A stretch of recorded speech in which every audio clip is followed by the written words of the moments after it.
Today, I want to talk about the wheels and how the wheels have presented themselves to me in my life. I grew up on a farm. Dirt and gravel roads, very few paved roads, no sidewalks, nowhere you could ride like you do in the city. And I had a bike. I had a 10-speed that I had on the farm that I bought myself with my own money, and I kept it up. I had horses for a long time, and then we had a big flood. It was in after, I think, Hurricane Camille, and all of the water and all of the storms was pushing up the Mississippi Valley, and it came back down the Mississippi River. And to keep from flooding New Orleans, they blew the levees on the farmland in Mississippi, and they flooded millions of acres of all kind of crops, food, cotton, and homes. So everything got flooded, and I had a horse. At the time, he was a Welch pony. He was mean as hell. Wouldn't let anybody ride him or even get near him but me. I could ride him around with no saddle. I would stand on his back and dance like a ballerina while he walked around the tree. And so we had to move. And when I went and got my pony, and I had to ride him to the new house, which was quite a ways away. And my mother took him from me. She said somebody stole him, but I knew that was a lie, and she sold my horse is what she did. And it really destroyed me. So, because he was my only friend, was my horse. I was moved around from school to school, and I was a scapegoat in my family. So at that time, he was my anchor. So after he was taken, I didn't want to be hurt anymore. So I got a bike. That's what I got. My siblings had the bikes like this, the little huffy bikes like this. But I got me a 10-speed. And I loved to ride. It was just something I would do. But it was hard to ride on the farm. So when we moved to the city, I took off. Sidewalks and streets. I loved getting out right after a rain and just hitting the streets. None of my friends was into it like I was, so I just did it alone. And I took care of my bike. I had to be responsible for my horses when I got them. I was always taught responsibility, discipline. You have to earn your own money to take care of it. So at the time, I would babysit. Was when we moved off the farm, I had to get creative with new ways to make money. I no longer had access to making money the way we did on a farm. So I started babysitting, and my bike needed new brakes. All the rain and it rusting the cables. So I saved up, and I had an English racer, by the way. And back then, this bike was a $1,000 bike. It was graphite. It weighed about 5 pounds. For its time, it was probably the most expensive bike on the market, and very few people had them. And so I'm doing all my own work, and I get all my cables lined up, all my new brakes, everything's brand new, and I'm going to test drive it. So I take off around the block, and we have the asphalt with the loose gravel on it on our street. And I didn't tighten the handles all the way down where you clutch it into the handles. I didn't tighten it all the way down, so when I hit it to slam on the brakes, I got it going as fast as I could possibly go. And the street I was coming up, ran right up into our front yard. It teed off on our street, and I was coming straight at my house. And I slammed on the brakes, and the front brake fell off the handlebar down into the tire. And it spun around and caught the arm. Oh, hell, I know these words. The fork, the arms that hold the tire on. It caught it, and over the handlebars I went. And I flew into the air, and I just skated down the asphalt, and it ripped me up. My hands, my face, from head to toe. I had asphalt, blood. It was awful. And I was just tore up. No broken bones. But I turn around, get up, and go back to get my bike. It's in 3 pieces. Nothing is salvageable but the seat. It destroyed every part of that bike. I was going so fast. And I just flew over the handlebars like Superman. So I don't even know. I guess when the brake caught the tire, it just sandwiched it. Every spoke but about 5 little spokes was gone out of the tire. That's how fast I was going. I picked the bike up in pieces, and I'm walking towards my house. And my parents come out, and they're screaming. I'm covered in blood, and I have a bike that's in 3 pieces, and the front tires folded in half like a taco. And they're tripping. They thought I got hit by a car. But I didn't. I could care. I didn't realize I was that covered in blood. I knew I had rocks embedded all in me, but I can imagine how I looked. But it's the bicycle. It's the 2 wheels. You have to have balance in life. And don't just slam on the brakes all of a sudden. You don't know what will happen. That's where I'm at. I'm at a point where I feel like I'm on that bicycle and I'm going full blast. I'm going as fast as I can go. And either I need to make sure this time that I don't make the mistake and end up bringing down both wheels. I'm telling you, everything on that bike was destroyed, but the seat, nothing was salvageable. And that's where my life is right now. I feel like I'm fixing to fly over the handlebars, and I need to stop it. Or I need to learn from that past event. The bicycle keeps coming up in my memory, and when I think about it, this is what I think about, is flying over those handlebars and what was left of the mess.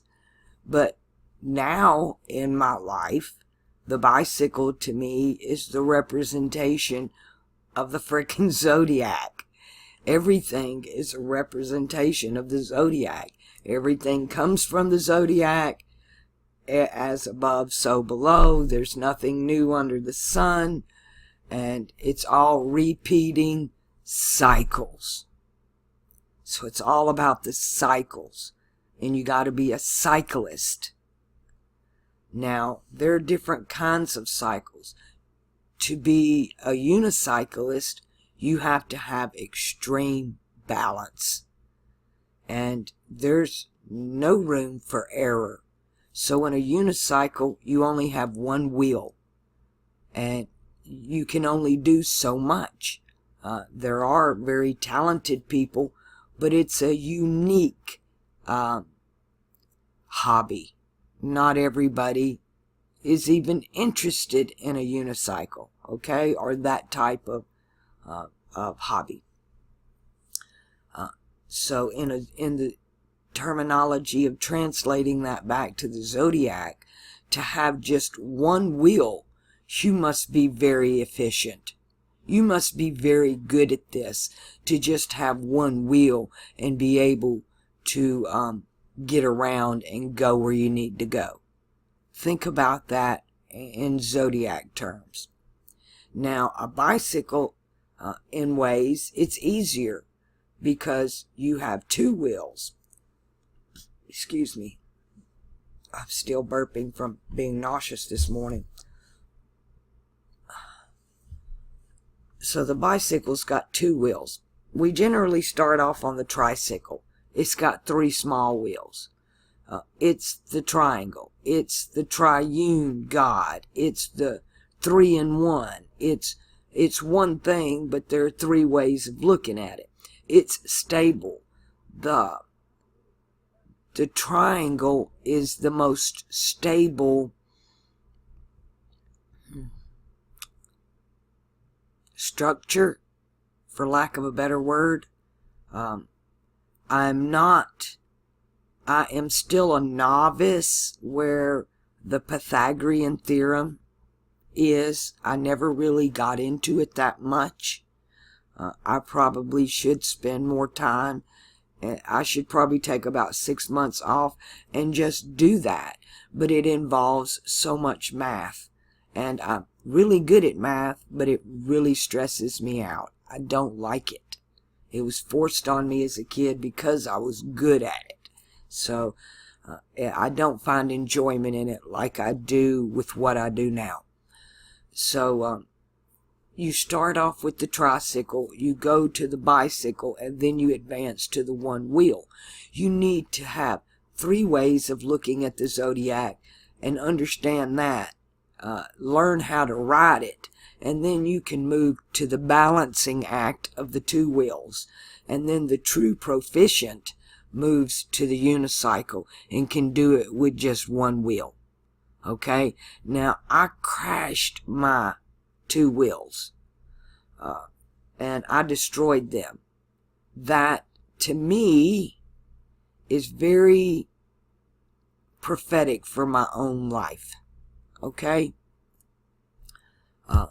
I don't know if I could ride a unicycle.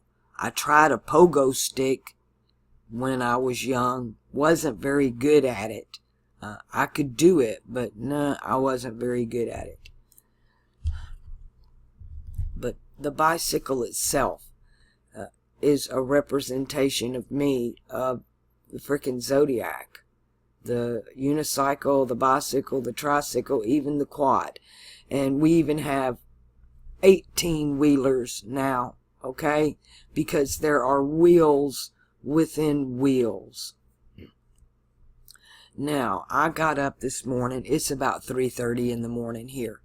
Finally got my internet on.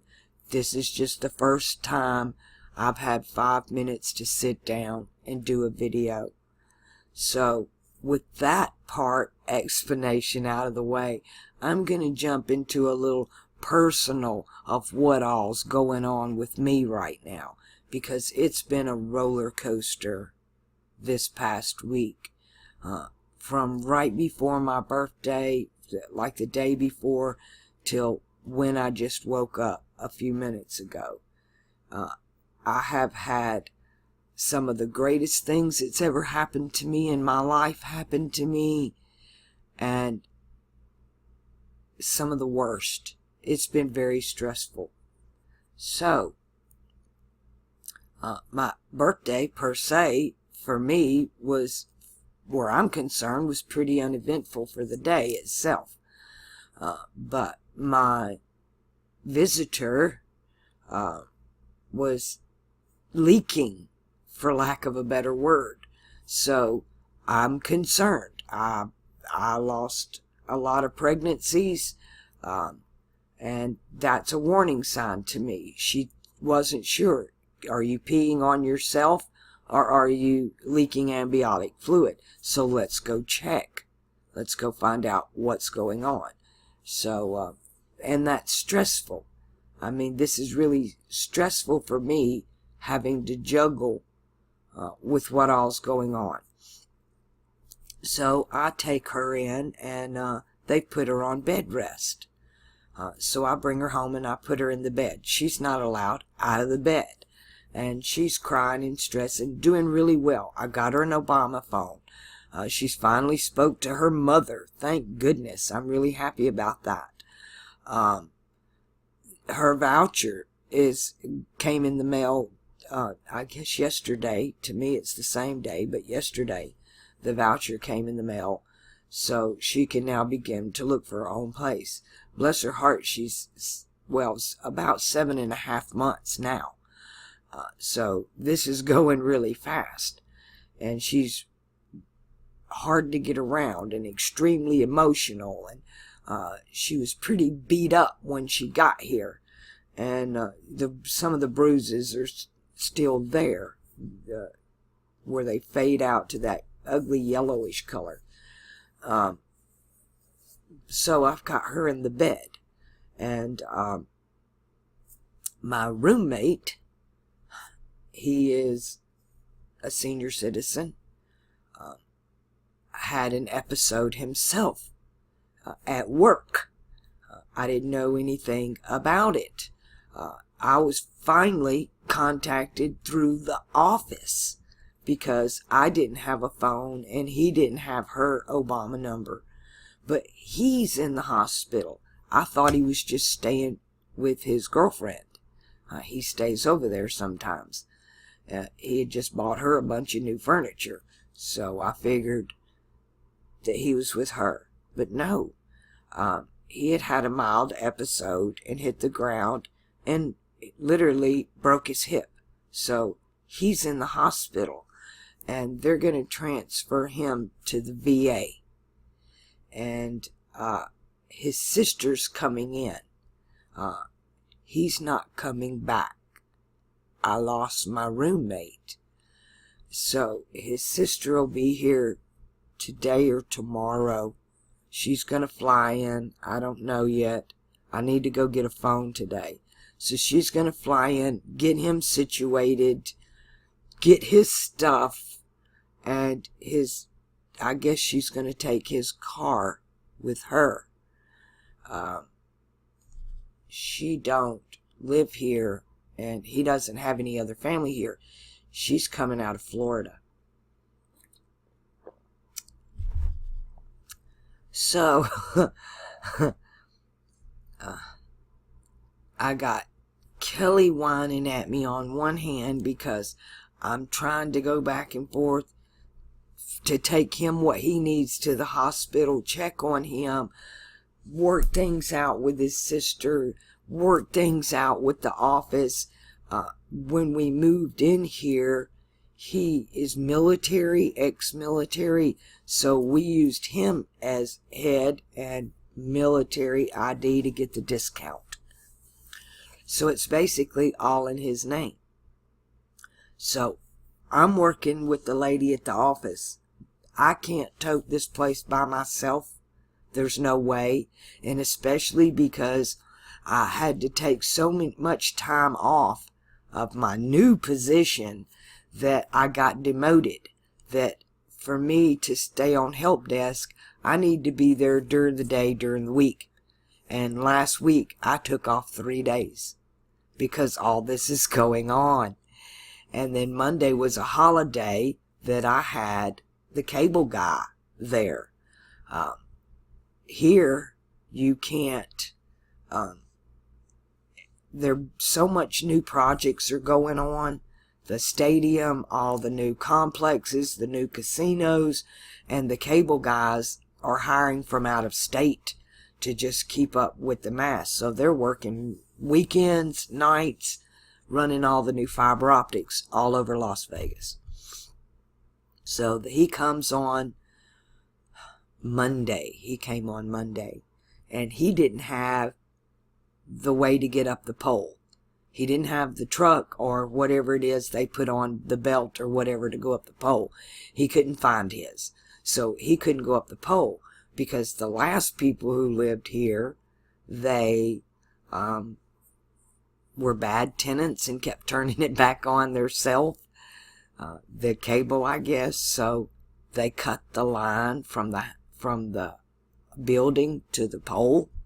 And so he left and had to wait and send somebody else back out later to get it hooked to the pole. He went ahead and installed everything, just the line. So they finally got that done. So that was another day off that I have to sit and wait. Now this is getting out of hand for me. Fortunately, I'm okay. Somebody sent me a very nice birthday present. Thank you very much. I don't know what I would do without you right now. That bailed me out from all of this, because I'm was fixing to be really behind, losing my roommate and all of that. So I'm good to go. And here's what we've decided to do. I'm leaving Las Vegas. My rent's paid for the rest of the month. The office is letting us out of our lease. We lose our deposits, but it don't go as eviction or anything like that. So I won't have a problem moving somewhere else. And my goal for the next is I'm just going to go pick up my last paycheck. I'm not going back to work. And I'm taking my friend that's here staying with me. She wants to stay here. She's actually made a few friends here, her age. They immediately hooked her up with like domestic violence group therapy stuff, and she has social workers and other women in her position. Now, thankfully, she's in touch with her mother, even though she's not ready to go home. She wants to do this on her own. I understand. She's 18, but is still young, very young, too young for me. I'm very nervous about her being here in Las Vegas, but she comes from another bigger city, so this is old hat to her, just different sandbox, same playground. So, and an adult, she can make her own decisions. But I've decided to leave Las Vegas. I have an opportunity right now to do that. And I probably should have waited before I moved in that apartment. If I would have waited just one more month and stayed where I was at, then I wouldn't have wrecked my bicycle. I've wrecked my bicycle again. That's what it feels like to me. I feel like it's just been out of my control. One small, if I'd have just turned that screwdriver one more time, and it wouldn't have fell off. And yeah, hindsight 2020. That's what 2020 is going to be about. Everything here is like a code. It's this puzzle of life that we get to put together. Your past is connected to your future. Everything is wheels within wheels, cycles within cycles that repeat themselves, but with variables. The planets are always going around. You know, we have every planet in every sign all the time. They're just going around all the time. They've done it billions of times. But the variables, when you start putting the wheels within the wheels and you get up to the 18-wheeler and you see the variables mathematically and all of that, how incalculable it is. It's infinite. There's no way it's finite. It's so infinite that even though there's no new thing under the sun, nothing repeats exactly the same. It's always a variable. Like, people talk about reincarnation. Let me get this story straight because it's really important and it's really good evidence. I'm going to say it was C.S. Lewis. I'm going to say it was C.S. Lewis. I might be wrong. If I am, somebody correct me. But he wrote a book about a guy that was telling stories. And then he realized what he thought was his dreams. And then he realized this guy was remembering past lives. And he dug up evidence to find who this man was in the past. And he kept reliving the same thing, kind of like Cloud Atlas. The guy was on a boat, right? He was a sailor. So in all of his lives, he was on a boat. Sometimes he was the captain, sometimes he was a slave, sometimes he was a crewman, but he was always on the boat was the thing for him. And he knew, even though in this particular life he had now, he knew nothing about boats. He was not a sailor. But in his past lives, he was. And so all of his dreams was about being on a boat. And he knew things that he couldn't possibly know about ancient boats and how certain knots were tied and how they did this a particular way, to where Lewis was convinced that this man was what I call accessing DNA memory. I don't call it reincarnation. I call it accessing DNA memory, because that's what it feels like to me from my perspective. It's that in my consciousness, this is my first time here. Because I remember before I was born, I remember where I came from, I remember how I got here, and I was really shocked about being in a body. Never been in a body before. This is a really weird thing, and I don't like it very much. But nonetheless, it is what it is. But my consciousness, me, the I am in me, I am able to access the memory of the DNA in my body.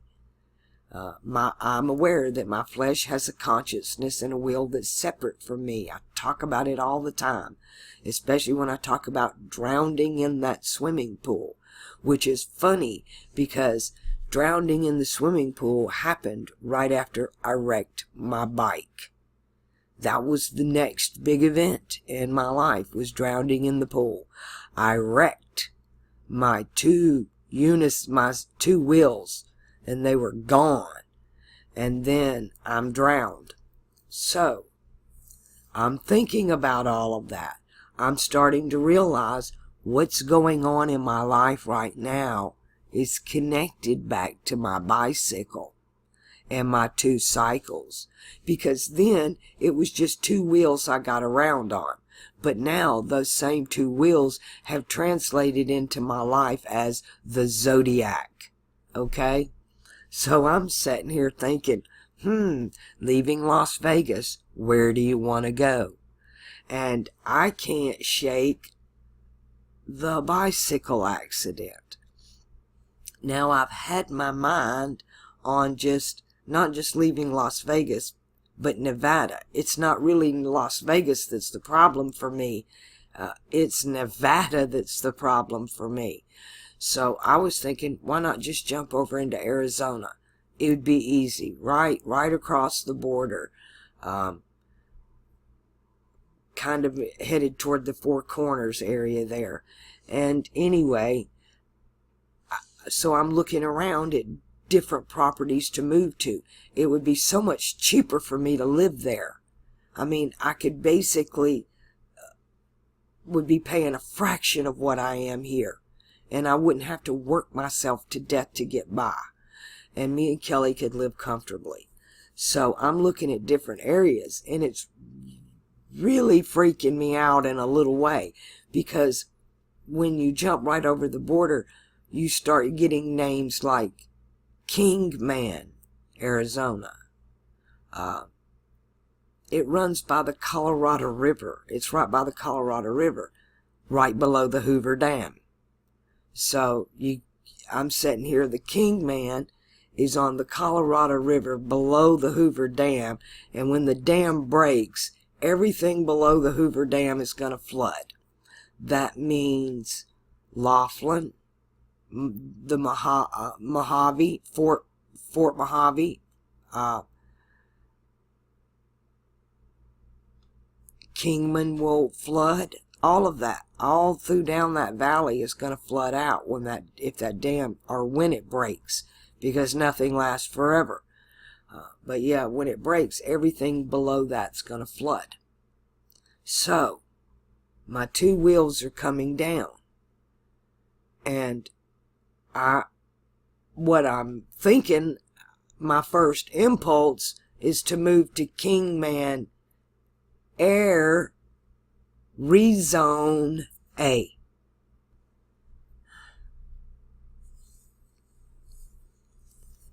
Yeah, it's drowning time. So I'm going to jump out on a limb here and prognosticate that I don't think I should move.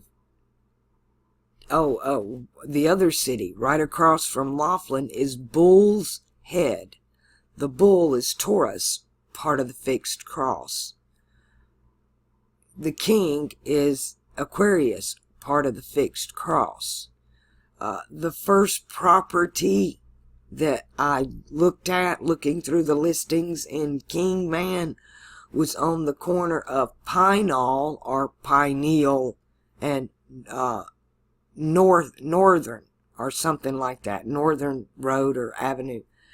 And just the words, when this is how the code and life talks to me.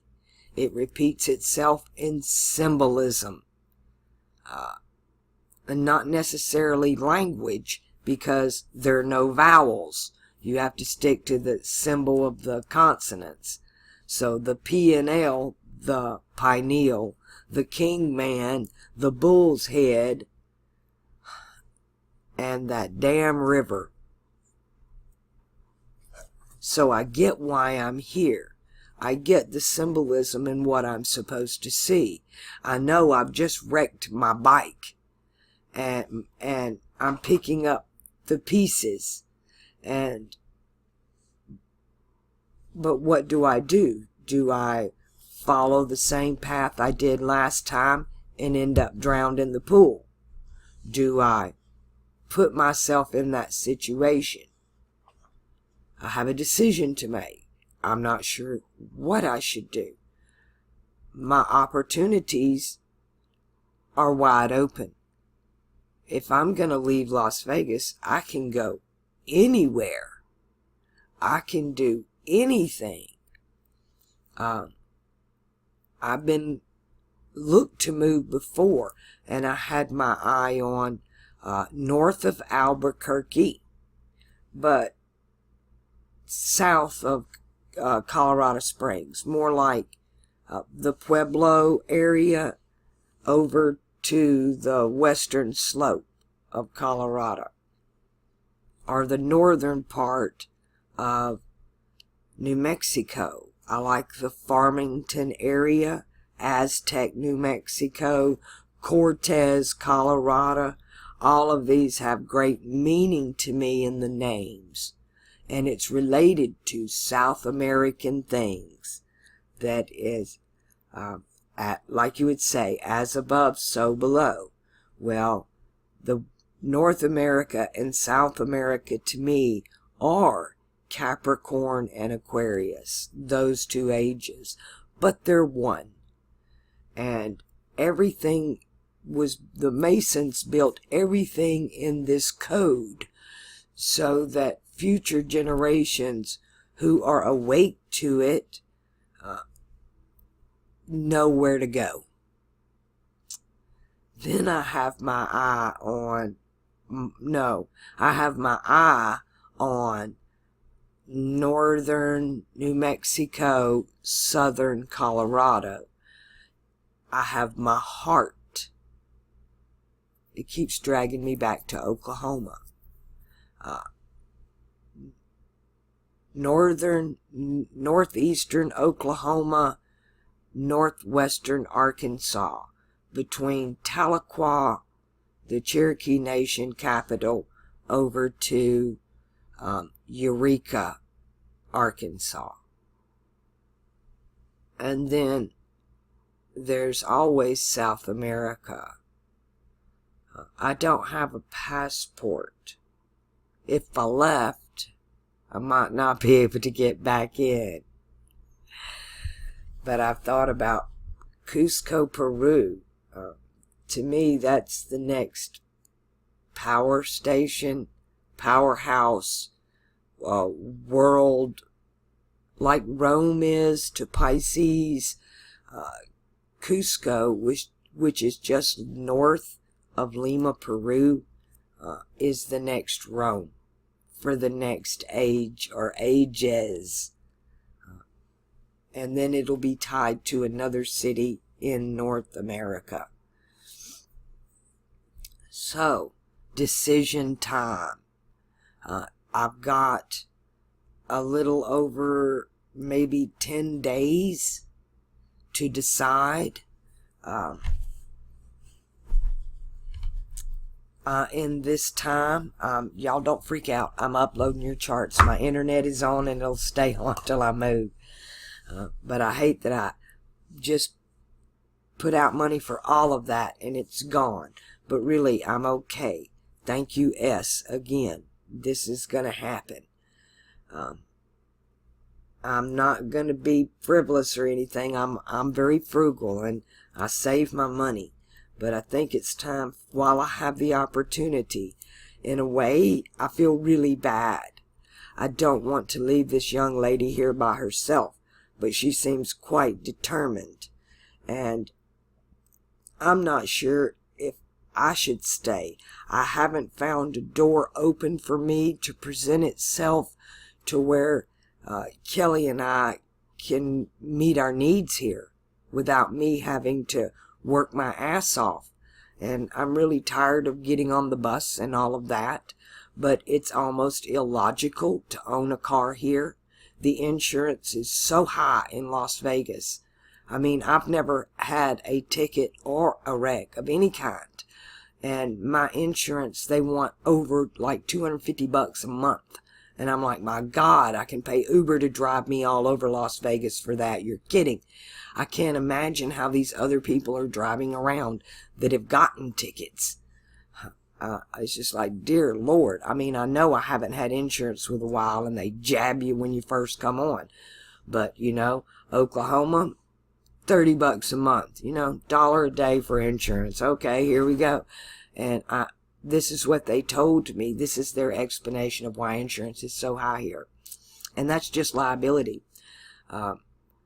It's not because you have no tickets, or it's because people that live here, they drive more expensive cars. So when you hit them, it costs more to fix it. That's what they told me. That there are too many luxury cars in Las Vegas. So you're paying for them. That's what you're doing. So I'm not doing that. I refuse to do that. So yeah, I want out of Las Vegas. I want out of Nevada. Nevada is a problem for me where my channel's concerned. I know y'all don't understand that, but there are internet laws and shit that certain states institute that others don't. Part of my problem with PayPal has been the fact that I live in Nevada, to where if I lived in another state that didn't have these particular laws, I wouldn't have that problem with PayPal. So, time to fix a few problems in my life and get that done. Now, it's obvious I've destroyed my bike, and I don't want to end up drowned in the pool again, even though it's one of the best things that's ever happened to me. I've had enough excitement in my life with what all's going on. I've spent enough time in doctor's offices and the hospitals lately, and it not being about me, that I'm just ready for some quiet time. So be patient with me. I'm going to upload your charts as fast as I can. I've got them rolling out. They're coming out now. Just hang on. But I haven't even unpacked everything here yet. Isn't that crazy? The last 2 times when I had to change apartments before, and I thought I was going to move and then didn't, and I left everything packed up. So this time I haven't even got everything unpacked yet. Events just started happening so fast, I can't keep up with it. Well, it's slowing down now because I'm the only one mobile. I've got to deal with my friend in the next few days. His sister's fixing to be here, get all of his stuff out of here, and then I'm going to help my friend get her voucher and find her a comfortable, safe place to live, which is cool. What she's got now is really small. After she has the baby, if she can wait after she has the baby, she qualifies for a different voucher. Right now, her benefits are limited because she doesn't actually have the child on paper, right? So, it's, you know, a lot of you know what it's like trying to deal with the government and trying to get some help. But I'm not just going to abandon her here. If I have to, I'll just go stay in a weekly for another month until she's settled somewhere and is able, you know, I hate leaving a mother. I can't convince her to leave. And I understand. You're here, you need to stay with and have the baby. It's too late to move. I offered, when she talked to her mother, I offered to put her on a plane and send her home. No, that ain't happening. And then she really began to open up to me about what all's going on, and I agree. No, that's not happening. She don't need to go back there. She's better off doing exactly what she's doing, is starting her life on her own. You know, I even talked with her that she's young enough that she thought, if she can't do this and she has no support system, has she thought about adoption? Nope, she wants to keep it. And I get it. I would, if I was in her shoes, I would be doing exactly what she's doing. As a matter of fact, I have. I had to fight everybody before I had my son. They were all on my shit. And everybody, my mother's screaming abortion, just everything. So, yeah, I get it. She's got to do what she needs to do for her. I can't live her life for her. But I still feel very responsible. And I feel like if I just move away and leave her, I feel rotten. I feel guilty. How could I do that? Well, I can't. And so I'm not going to leave till I'm comfortable that she has a support system, that she's met enough people in enough groups, knows where she's at, where she's going, and can handle a baby. You know, a lot of people, they're happy-go-lucky when they're pregnant, but not every woman was born to be a mother. They end up being like my mother should, and my mother admits it, that she never wanted children. That if abortion was legal in her day, none of us would be here. She did not want to be a mother, and she was not cut out to be a mother. She could put a roof over your head, and she could keep clothes on your back and food in your stomach, but that's it. You know, she didn't do any more for her children than the government would do. No emotional attachment on her part. No affection, no sympathy, no I love yous, no hugs, no nothing. Just resentment. So not everybody's cut out to be a mother. And when you're young, you think you are, but you don't know till you actually have the child. Some mothers go into postpartum depression. A friend of mine decided she had 2 kids in high school, fixing to be out of high school, and she decided in her 40s to have another baby. And she went into postpartum depression, and she could not bond with that baby at all. She ended up really pushing him away. She put him off on anybody. She didn't want to care for him, nothing. She just liked the fact of being pregnant. She didn't want to be a mama again. She just wanted to be pregnant. So I think she wanted a little girl, and when she popped out boy 3, that was it. You know, she had her own dream. It wasn't about the child, it was about her. Alright, this has probably gotten way more personal than I ever intended it to. But I feel like you guys are my family. Y'all know what's going on here. I don't really have anything to hide. And you guys are my support system. If I didn't have you, I wouldn't have anybody either. So I get it. But I'm super independent. And I'm a grown-ass woman that's been down the road a few times. I've done wrecked my bike a couple times. But this young lady here, she's innocent. She is still a victim of her own circumstances. And, just the environments we grow up in. But she does have opportunity and chance here. And, they haven't met yet, but I told her about the lady I used to work for. Her mother still lives here. Her and her kids moved to Los Angeles. Now, this woman had 2 kids, pregnant, finished college doing all of this, working a job, making the money, going to school, having babies, and now she's got the killer job in LA, living the high life. Her first gig will bring her 6 figures next year. So it can be done if that's what you want. And Las Vegas is as good a place as any, I reckon. I actually like it here, for me personally, because the thing I like about Las Vegas is people here are non-judgmental. They don't care what you do. The people from here, it's an international city.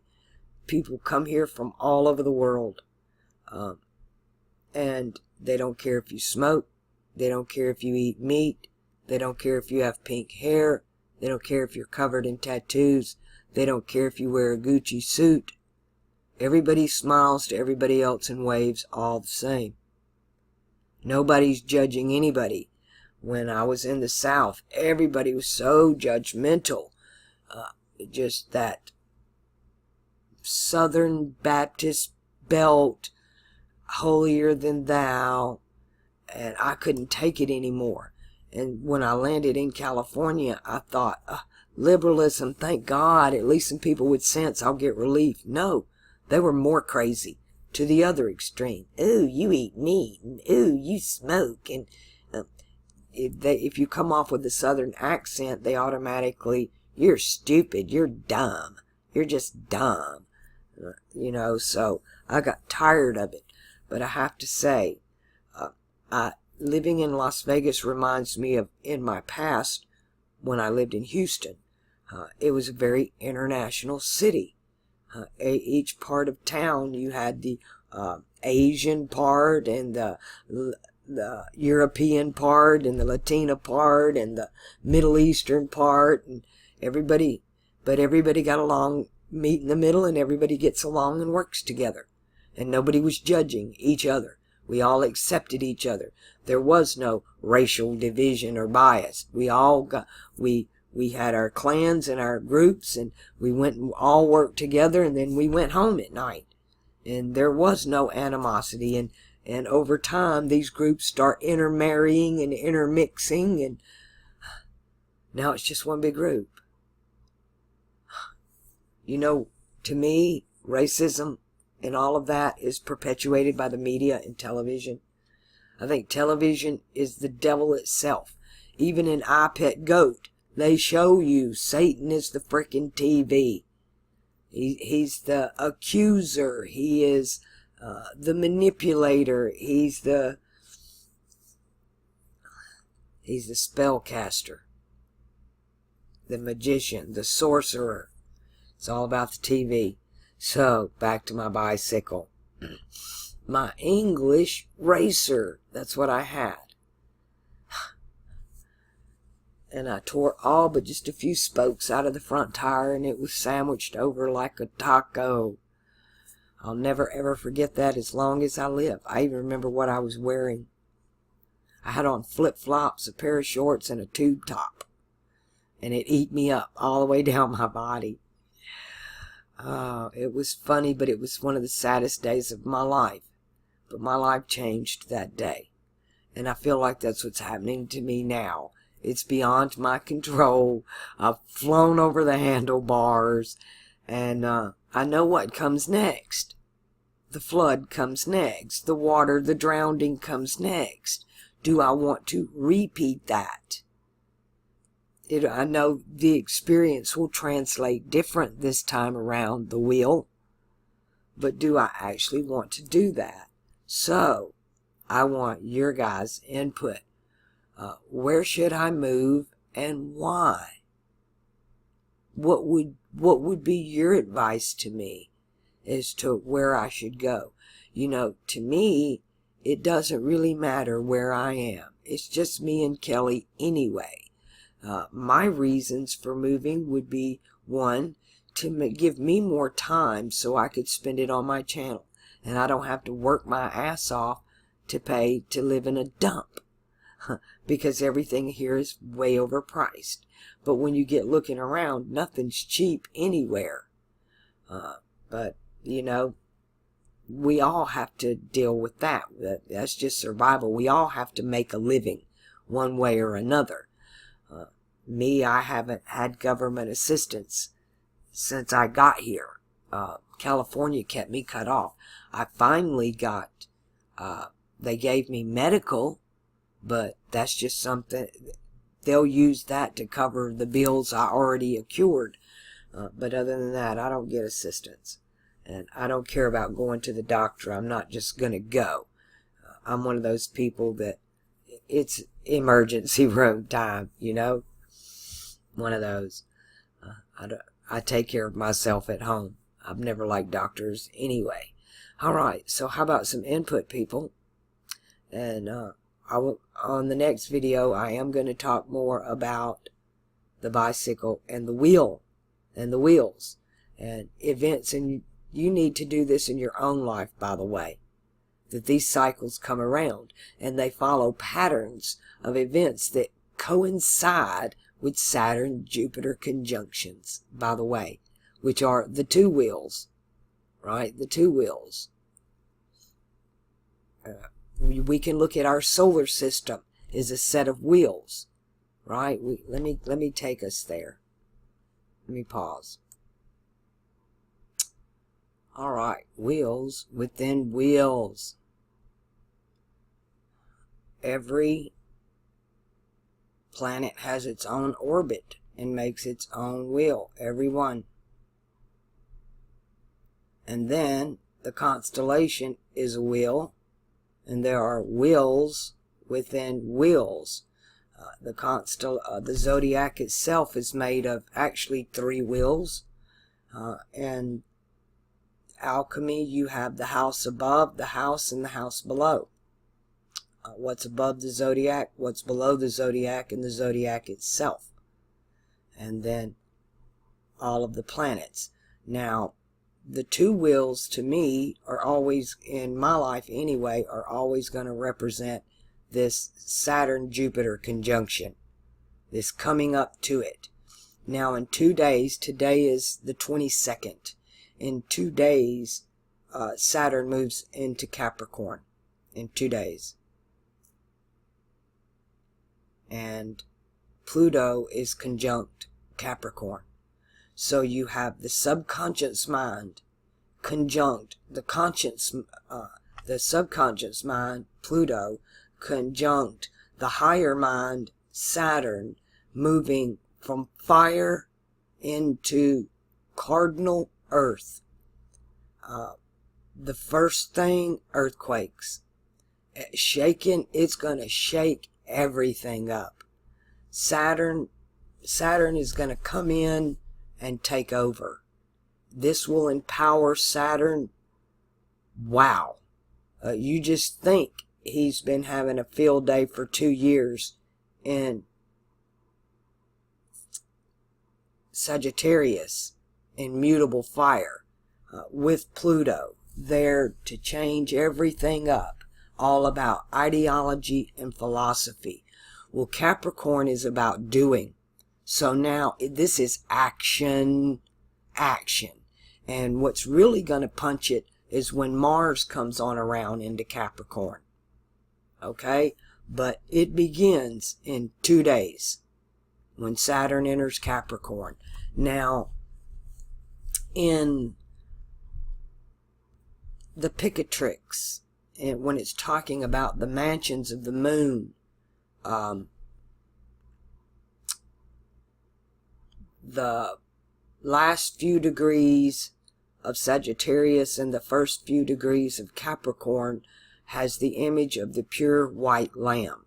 It's a mansion of the moon, and it's about purity, and it's about truth. And that's what's fixing to come down the pipe. And it's not going to be pretty. It's going to happen on every level. These Saturn-Jupiter conjunctions affect every level. And especially government. Saturn rules government and agriculture, education, the military. These are all crude oil. All of this is under Saturn's control. Anything, the elements themselves, the crude elements, the base elements themselves are all under the control of Saturn. So,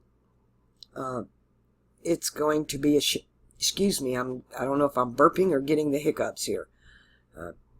It's going to be a time of shaking it up. We've been in fire. Volcanoes going off everywhere. Fires all over California, Australia, and different places. And then it has a balancing act, right? One place is burning down while India is flooding, or the Middle East is flooding out. There have been massive floods all over the Middle East. And that's the land of fire. But Jupiter rules fire and water. Remember that. Jupiter and Mars rule fire and water. And they are with the sun and the moon. So, we got right now, Mars is in his own house of water. But he's fixing to move into Jupiter's house of fire, and then he'll move into Capricorn with Saturn. And I'm waiting on that, because that will align with my natal chart to have Saturn and Mars both in my first house. So I'm waiting on that one. But in the meantime, it's time. Again, another shift in 2 days. When Saturn and Pluto move into Capricorn, expect earthquakes to increase. Expect a lot of truth to come out. This is the year of government. 2020 and Saturn it's going to, of course, it's all an election year, and it's all going to be about politics. But the Jupiterians, which are really who's been running all the governments of the world for 2,000 years, they're being stripped of their power as Saturn takes over, especially with the control of Pluto, because that's how they manipulate the collective subconscious, Pluto. They use Pluto. And the last time the Saturn-Jupiter conjunction happened with Pluto in Virgo, that was mutable Earth, okay, and Jupiter had power. But this time, it's cardinal Earth, and Saturn has power. So it's going to be a different ball game than what we saw the last time that they met. The three of them met in an Earth sign, moving from mutable to cardinal. All right, it's like the hammer's coming down. It's just like a gavel. Judges, that gavel's coming down. Bam! That's what Saturn's going to be like in 2020. And we're all going to have hindsight, right? 2020 vision. You can look back at the past, and now it all makes sense. We're going to have clarity. And I think the only thing that's kept it all from falling apart up to now is the fact that Pluto has been traveling with Saturn through Sagittarius. Had Pluto been somewhere else during Saturn's transit of Sagittarius, we would have had we wouldn't have even noticed it, because we would all still be asleep. That's right, nobody would be awake.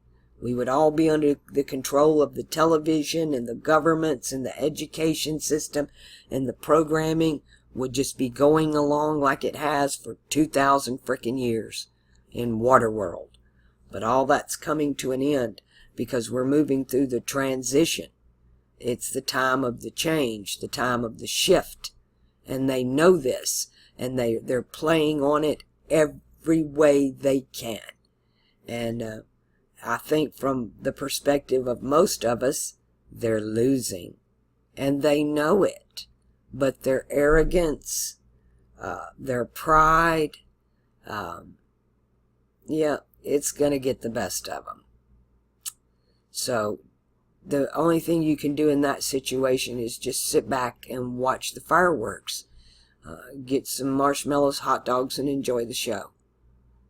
Otherwise, unless you're a player in it, like myself, I'm aware that I have an opportunity here, but I need to be really careful about my next decision. Now, when I was younger, it wasn't my choice. I was just pushed into the pool, right? That was not my choice. All I did was simply just walk by it. I was headed to the Colonel Dixie to get me a hamburger, and I got pushed in. Clothes, everything, shoes, all of it, straight to the bottom I went. But this time, I have a choice. And I need to be aware that if I walk that way, I might get pushed into the pool. So I might need to go the long way around to avoid that repeating itself in my life. Of course, knowing is half the battle. Staying aware of how the events in your life now are connected to your past and will dictate your future.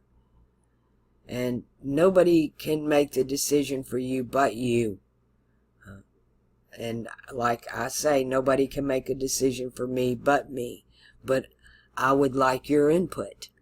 I value a lot of what many of you have to say to me. A lot of you have been with me for a few years now. And we're like family. You know me. We know each other. And I trust your opinions and your advice. You know things I don't know. Tell me about where you live and why I should move there. How about that?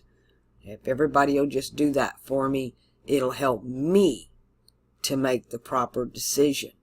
But I need much counsel. Let's put it that way. I need much counsel. Now, when I went over those handlebars, it was all on me. I didn't take anybody's counsel. When I got pushed into the pool, I was doing what I wanted to do. I didn't take anybody's counsel. But now I do. And I appreciate it more than you could possibly know. Finally, I feel like I'm connected to quite a few of you that are what I call on my level. I have always had to dumb it down. I'm not being facetious or trying to hurt anybody's feelings. It's just, it was that way for me in school. I could understand a concept, but for me to get somebody else to understand it, I had to dumb it down in terminology they can understand. And that's the only way I know to describe that. But please, don't hold back. Be honest. As a matter, for that matter, just everybody tell me where you live and why I should or should not move there. Because I don't just need the, hey, you need to move here. I need also the, hey, you need to stay away from here.